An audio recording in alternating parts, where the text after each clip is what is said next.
3 Fakta Hartono Sukwanto, dari kolektor koi ke kasus koboi jalanan di Bandung Barat. Hartono Sukwanto, 53, ditetapkan sebagai tersangka setelah aksinya menenteng senjata api dan menggedor mobil di Kota Baru Parahyangan, Kabupaten Bandung Barat, viral di media sosial. Dalam rekaman berdurasi 1 menit, Hartono terlihat memaksa membuka pintu mobil yang ditumpangi 4 perempuan.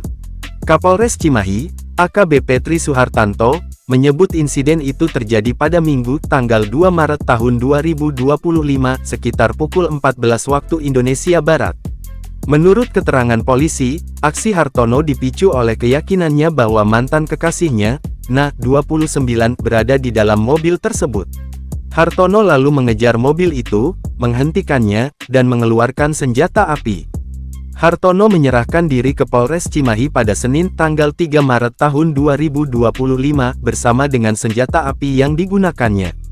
Ia dijerat pasal 1 ayat 1 Undang-Undang Darurat Republik Indonesia Nomor 12 Tahun 1951 dan pasal 335 ayat 1 KUHP tentang ancaman dan perusakan, dengan ancaman hukuman maksimal 10 tahun penjara.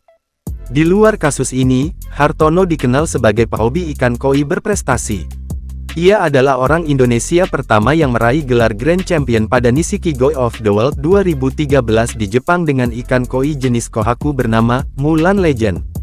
Hartono juga menjabat sebagai Presiden Zen Nippon Airinkai (ZNA) Bandung Chapter pada 2019. Di bawah kepemimpinannya, All Indonesia Koi Show mencetak rekor dunia dengan 4.467 ekor ikan koi, menjadikannya kontes koi terbesar dalam sejarah Indonesia yang tercatat di Museum Rekor Dunia Indonesia, MURI.